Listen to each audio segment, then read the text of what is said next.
सदफ एक हसीन और जमील लड़की थी। स्याह जुल्फें, गजाली आंखें, गुलाबी होंठ और दरमियाना खूबसूरत कद उसकी खूबसूरती में अपनी मिसाल आप था।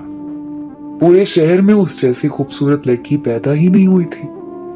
कहने वाले तो सदफ के बारे में यहां तक भी कहते कि ऐसी सदफ दोबारा इस शहर में पैदा ना हुई है, न कभी पैदा होगी। पूरे शहर में उसके हुस्न की खूब चर्चा है। घर घर उसके हुस्न का खूब तोती बोला जाता था। जिस गली से उसका गुजर होता तो देखने वाला दीवाना बना रहता। उसकी खूबसूरती इस कदर थी कि चंद लम्हों में लोग उसे दिल दे बैठते। उसमें खूबियां भी उसके हुस्न जैसी खूबसूरत थीं। अपने काम से काम रखना, दिल लगाकर पढ़ना, किसी से फजूल गुफ्तगू ना करना और शराफत जैसी सिफात उसके चाल चलन से भी अयां थी। शहर भर के शरीर लड़के उसे आंखें फाड़ फाड़ कर देखते और दिल ही दिल में उसे दुल्हन बनाने के ख्याली पुलाव बनाए सारा दिन उसकी राहें तकते रहते। गर्दिश अयाम तो इंसान को उरूजु ज़िवाल के दिन दिखाकर ही असल जीने का हुनर सिखाते हैं।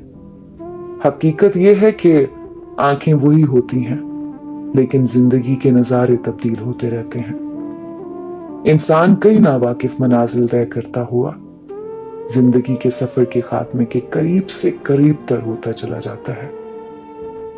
सदफ की जब मैट्रिक की तालीम मुकम्मल हुई तो उसे शहर के आला कॉलेज में दाखिल करवा दिया गया।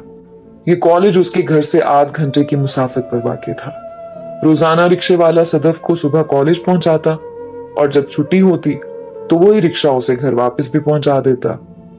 रोजाना कॉलेज आते हुए सदफ खुशबूदार परफ्यूम लगाए, लंबे बाल, खूबसूरत गुलाबी होंठ और गजाली आंखों से कई दिलों से घर बनाती हुई आंखों से ओझल हो जाती। सदफ के घर वाली गली से आगे 2 गलियां छोड़कर तीसरी गली में आमिर नामी लड़के का घर था, जो कि सदफ का पड़ोसी था। वो सदफ का हम उम्र भी था। आमिर के अयाम तिफली भी सदफ और दीगर बच्चों के साथ उन्हीं गलियों में गुजरे थे। एक मोहल्ले में रहते हुए एक दूसरे की खुशी या गमी के मौके पर एक दूसरे के घर आते जाते थे। आमिर रोजाना गली के कोने पर बैठा बड़ी दिल जमी से सदफ की तरफ देखता रहता। वो इस कदर मोहब्बत में गिरफ्तार हुआ कि वो सचमुच हालत मजनू में डूबा रहता और रोजाना सुबह सवेरे सदफ का दीदार करते हुए वो सदफ से इशारों में बात करने की कोशिशें तो बहुत करता, लेकिन सदफ उसके इशारों को ना समझ पाती। क्योंकि सदफ एक शरीफ घराने में पैदा हुई थी। उसका जहन उन ख्यालात से पाक था जो आमिर के जहन में चल रहे थे। अभी वो बाहर के मुकम्मल माहौल से ना आशना थी। पहले कई दिन आमिर तीसरी गली के कोने पर बैठा रहा, लेकिन अब उसने तीसरी गली के बजाय दूसरी गली के कोने पर बैठना शुरू कर दिया। दूसरी गली से भी उसके इशारों का सदफ पर कोई असर ना हुआ, तो वो सदफ के ऐन घर वाली गली के कोने पर आकर बैठ गया। आमिर सदफ को अपने दिल की असल बात बताना चाहता था, मगर उसमें इतनी हिम्मत ना थी कि वो सदफ से बात कर सके। बुजुर्ग कहते हैं कि सच्ची मोहब्बत में रुकावटों को पुख्ता जज्बात और एहसासात ही उखाड़ कर फेंक सकते हैं। आमिर की शख्सियत से ऐसा लगता है जैसे उसने इश्क बाजाना मज़ामीन में पीएचडी की हुई हो।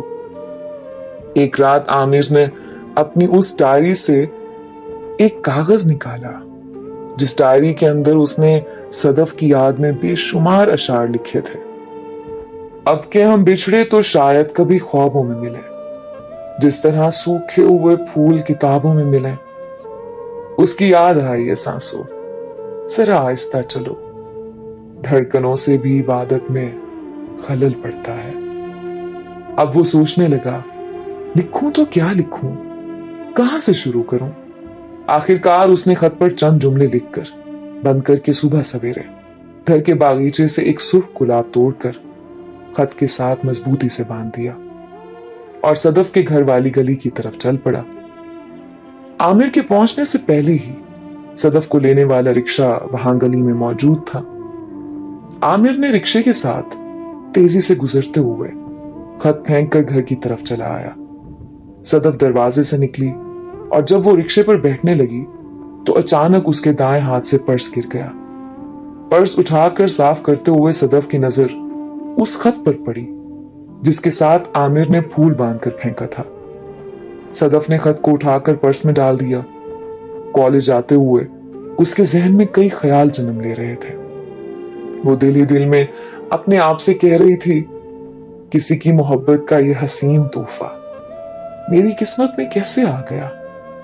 वो बार बार खत को खोलना चाह रही थी, मगर वो ये भी सोच रही थी कि रिक्शे वाले अंकल ने देख लिया तो क्या होगा। कॉलेज पहुंचकर सदफ लॉन में बैठकर खत खोलने लगी। सदफ ने लरसते हुए हाथों से फूल को खत से जुदा करके देखा तो उसके जिस्म पर सख्ता तारी हो गया। उसकी आंखें खुली की खुली रह गईं। थोड़ी देर बाद सदफ की सहेली मरियम भी लॉन में पहुंच गई। क्या हो रहा जी? आज अकेले अकेले लॉन में बैठना है? अरे सदफ, तुम्हारा तो चेहरा भी आज उतरा उतरा सा लग रहा है। खैरियत तो है ना? मरियम ने सदफ से गले मिलते हुए कहा। हाँ भाई, सब ठीक है। भला आज तुम क्यों कूदे जा रही हो? सदफ ने कहा। मरियम ने दोबारा सदफ को मुखातिब करते हुए कहा, दाल में जरूर कुछ काला है, बताओ ना। क्या बताऊं? तुमको बताया तो तुम्हें तो मजाक उड़ाने का बहाना मिल जाएगा। अच्छा वादा करो, तुम मजाक नहीं उड़ाओगी। अच्छा मैं बताती हूं। सदफ ने पर्स से खत निकालते हुए कहा। मरियम कहने लगी, अरे पगली, पहले कभी मैंने तुम्हारे साथ ज्यादती की है? ऐसी कौन सी बात है कि आज हलफ बर्दारियां हो रही हैं? सदफ ने खत निकालकर मरियम को दिखाते हुए सारी दास्तान सुना दी। मरियम के पांव से भी जमीन निकल गई। उसने हैरानी से तंजिया अंदाज में कहा, अच्छा, अब तुम्हें भी किसी शहजादे ने आखिर पसंद कर ही लिया। यकीनन आपका कोई पड़ोसी होगा। सदफ तो आमिर को अच्छी तरह जानती थी और वाकई आमिर उसका पड़ोसी था। सारा दिन वो दौराने क्लासेस भी यही सोचती रही। कॉलेज से घर आते हुए भी वो इन ख्यालात से ना निकल पाई। सदफ जैसे ही गली में उतरी तो उसे आमिर गली में घूमता दिखाई दिया तो उसका शक यकीन में बदल गया। आमिर की तरफ गुस्से से देखकर सदफ घर चली गई। आमिर समझ गया कि मेरे दिल का पैगाम सदफ तक पहुंच गया। वो पागलों की तरह रक्स करने लगा। उसकी खुशी की इंतहा न रही।